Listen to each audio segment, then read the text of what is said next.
This diagram of the normal pressure volume characteristics of the respiratory system shows a graph of transpulmonary pressure versus volume for the isolated lung, isolated chest wall, and the combined system, as well as a schematic representing the chest wall, lungs, and the forces involved.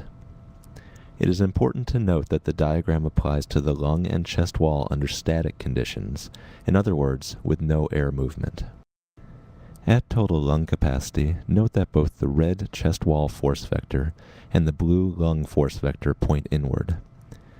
The direction of the red force vector indicates that the chest wall is stretched beyond its equilibrium position and wants to collapse.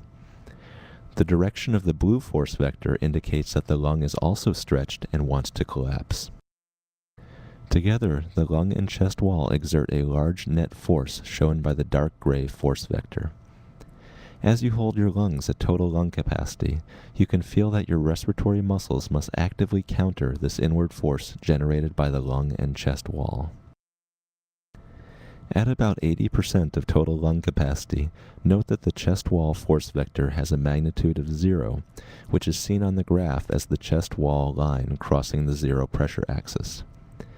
At this volume, the chest wall is at its equilibrium position. Observe that the blue lung force vector and the dark gray net force vector are equal in magnitude, indicating that the net inward force is generated by the lung. At functional residual capacity, or FRC, the equal and opposite red and blue force vectors indicate that the lung and chest wall exert equal and opposite forces.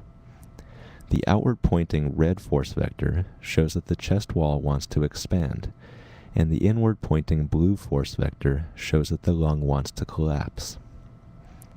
The net force vector is 0 at this volume, which is seen on the graph as the lung plus chest wall line crossing the zero pressure axis. No respiratory muscle activity is required to hold your lung and chest wall in this position, which is reached at the end of a normal exhalation. At residual volume, the large outward red force vector indicates that the chest wall wants to spring out forcefully, and the inward pointing blue force vector indicates that the lung still wants to contract. At this lowest achievable lung volume, respiratory muscles are required to counteract the net outward force generated by the lung and chest wall.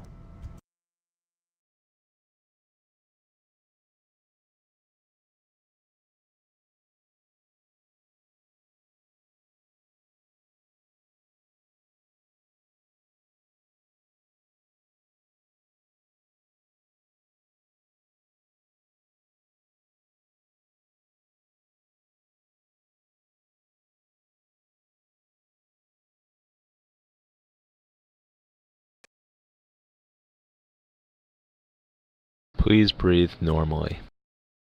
Please breathe in as far as possible, then out as far as possible.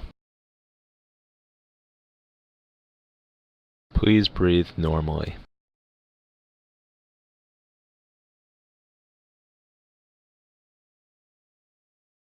This diagram introduces you to respiratory dynamics. Here we see the lungs and chest wall and the forces due to the lungs, chest wall, and respiratory muscles. Here we see alveolar pressure, which at FRC under static conditions is 0. And here we're looking at pleural pressure, which is -3 to -5 at FRC. And here we're looking at the transmural pressure across the alveolus, which is P alveolar minus P pleura. In other words, P inside minus P outside.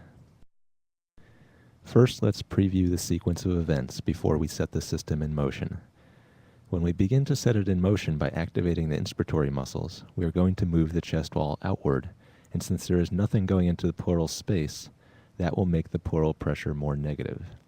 That negative pressure is going to be transmitted to the alveolus.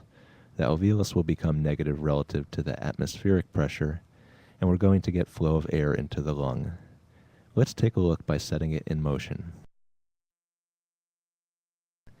Alright, there's a lot going on, so let's break it down. Let's look at pleural pressure first. We activate the inspiratory muscles and pleural pressure becomes more negative. Alright, now let's focus on the alveolar pressure and airflow. The alveolar pressure becomes more negative during inspiration, and the pressure differential between the atmosphere and alveolus leads to airflow. Next, let's look at each of the force vectors. First, the respiratory muscles force vector. As we take a breath in starting at FRC, the respiratory muscles exert force to move the chest wall outward. Next, the chest wall force vector. As we take a breath in from FRC, the magnitude of the chest wall force vector decreases since the chest wall is getting closer to its equilibrium position. Finally, the lung force vector. As we breathe in from FRC, the inward force exerted by the lung grows because the lung is moving farther from its equilibrium position. Note that the respiratory muscle force during the breath is greater than what we would see under static conditions, since extra force is needed to accelerate the air and respiratory structures.